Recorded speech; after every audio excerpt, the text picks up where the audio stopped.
Top of the day, lads. JP Gaming here, and today I'm playing some Forza Horizon 4. I've just purchased this brand new car, and I wanted to turn it into a absolutely ballistic drift missile. So it has a pretty cool body kit. Let's add the Rocket Bunny kit. I'm doing a voiceover this video because basically, so I had some audio issues, but at least the thing, it should be pretty smooth. So we're gonna I think let's put the V8 inside of it. We get a little bit of a horsepower bump. We don't want to go too crazy on this car. And let's see, twin turbocharge it, and let's go back out into the aero. This is the fun part. Okay, we have the stock wing, got the Rocket Bunny wing. Looks pretty good. That's the one that I normally use for this car. The Forza Aero is ugly.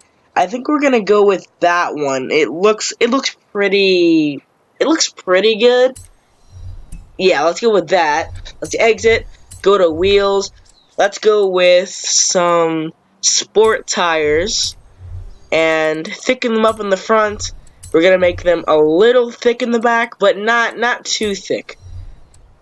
So let's see. Let's go to Let's fix that. Let's go to rims and multi-piece. These ADV ones, they look pretty clean. Ooh, those look good. I think, yeah, those are the best. So let's go wheel size, jack those up because there's way too much tire on this car. So let's see, fully upgrade the clutch, driveline, transmission, and the diff, because we're going to need that for tuning, maybe. Let's see, we're going to put some performance brakes, drift suspension. Oh, that thing is low. Alright, any roll bars, everything in here. We're going to put a cage inside of it, and we're going to reduce the weight as much as we possibly can. Let's go out of that and into power. Fully upgrade the power, because drift cars, you need lots of power. Lots of power is good. So we're going to upgrade that. See, everything done. Get that done. Missed it. There we go. That, some turbos. Put that in. Intercooler. Yes, oil and cooling. And then flywheel. I think that's it for the car for now. And so let's finish up the build. I'm curious to see how it's gonna drift. I built one of these in Motorsport 7, but obviously the physics aren't exactly the same for both games. So let's go out into the thing, designs and paints, because in Motorsport 7 I have a design made for this car that is pretty cool. No, I want to go to my designs. There we go. Oh, there it is, right there. It looks pretty nice. I made it myself, so let's upload that onto the car. Probably if I were to say it's probably one of my favorite designs. Like, sure, it might not be like a racing livery, like the most successful design or anything like that, but it's still a pretty cool design. So let's go out into the place. Let's go out into Great Britain. Once again, if the game wants to load, because that's a problem I've been having lately. Alright, so now that we're out, I can already tell the car does have it has a pretty good amount of power for what it's gonna have to do. Also, this design, like, I think it looks pretty good. I think it's one of my favorites. It took like half an hour to do, and so yeah. So let's travel to Fortune Island. I'll see you guys once I get there. Now we're at Fortune Island, and before we start drifting or doing anything like that, I want to go into the cars, and I wanted to go to tuning and tune the car, basically. So we're gonna lower it in the front and the rear, raise it a bit, make sure, you know, your average drift tune, stuff like that. And I think that should be good tire pressure. We'll have to see and adjust that as we go. Gearing, we're gonna put it slightly towards speed. Scale wants to join my convoy, which I don't know about that. So let's see. Any roll bars, soften in the front, stiffen in the rear.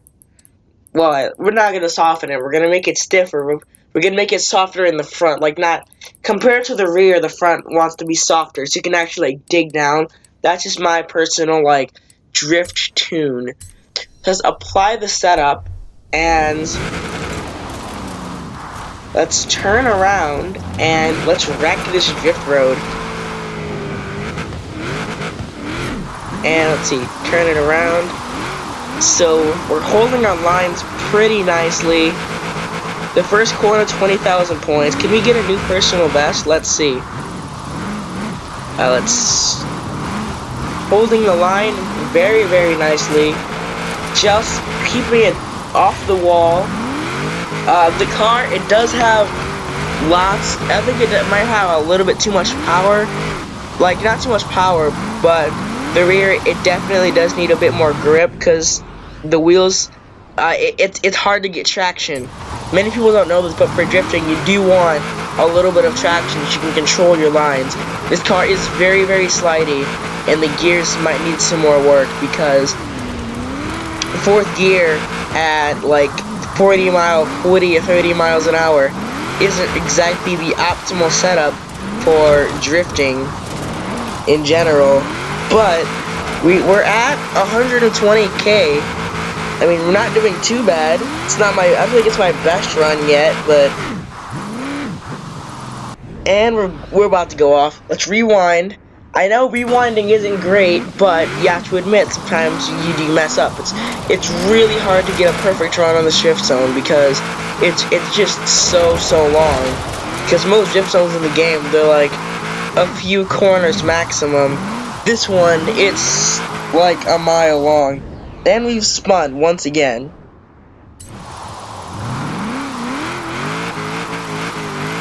And trying to keep the transitions pretty smooth. Keep holding line, hold the angle, hold everything. Keep it nice. We're up to 240,000. Now we're up to, and all the way back and around. Hold the angle, hold the angle. I think you might set a new personal best. Mine isn't, it's not very high on this mountain, but it's new PB, more than less. So coming across the line at 82,000 points. I mean 280,000 points. Not quite a new personal best, but still pretty good. So let's go back into the world. I think this guy wants to tandem with me up the hill. Let's try it. And like I'm not very good at tandeming, but I am pretty good at drifting in general. So let's see how it goes. Uphill, this car probably will struggle. I'll tell you that, because we're doing like he's in a Formula Drift car, but we're doing like under 40 miles an hour through the corner. So it's gonna be a struggle for grip. I think I might put it on race tires because we have nowhere near enough grip. Like we're doing 20 miles an hour and we're struggling to keep up with this guy and to even drift in general. So I think once we get to the top of the hill, I want to fix the gears and fix the car. I mean, not fix the car, fix the tire pressure, and off camera or on camera, I'm not sure, I'll probably adjust the tire compounds in the festival. Holding the line's pretty nice though, surprisingly well for like a 50 mile an hour drift. And nail the transition. Yeah, we're going way too slow. Going uphill, it's really about speed. And if you don't have speed, you're basically not going to make it very far going up the hill. because you really have to carry some serious momentum to have like even a half decent run. Like going up to here, a good run would be like in the 200,000s by now, and we're way off of that. Into the wall, into the barrier, hitting everything we can basically. Not trying to do that, but this car can definitely use some work. It's manageable though. Into the next corner. These tight hairpin corners are really fun to do because you just like chuck it around. What's really fun, you get to take the unicorn. No, you can take basically any drift car you want, and you rip the handbrake. You could do some sick 360 drifts going into this. So we get 231,000 points. It's solid. Not quite where I want it to be, but it's solid. So let's tune the car, because this car definitely does need tuning. So we had to completely flatten tires in the rear. That's all we're gonna do to it, and we'll see if that does help and if we need like the new gears. So let's wait for him to go, and the AI is in the way, and we're off, and let's go into the drift zone. The tire pressure is helping.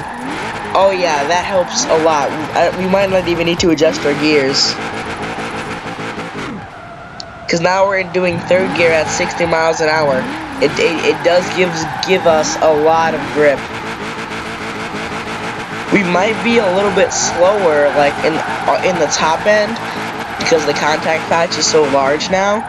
But regardless, it helps our rear end grip so much. We're already at almost 70k, holding that line pretty nicely. The gear ratios aren't quite where I'd like it to be, but that's something that takes a long time to just adjust. Going really fast into this corner and dipping down, transitioning twice to get into this corner, understeering almost into the wall, but just barely keeping it off. The guy I'm driving with, he seems to be pretty skilled with an FD car, so I am struggling to keep up with him. That guy is going by an Iron Knight. You legend. Okay, come on. We're at 157k. This car, it does have a lot of drifting like adjustability, I've noticed. You can really like pick your line and change it as you're drifting, which is good. Like if you want less or more angle, or if you have too much angle and you lose it like we just did there. Like it's really easy to adjust, and that's definitely a good thing. Locking it in, turning just slightly, holding the line pretty good, getting to the outside and then folding into the inside. Drifting, basically you have two ways. You can either go hug the outside or hug the inside. And we get 243k. Once again, it could have been better. It's not bad. I'll definitely do some adjusting off camera. But thank you guys for watching. And I'm going to do some more channels. See you guys in the next one. Bye.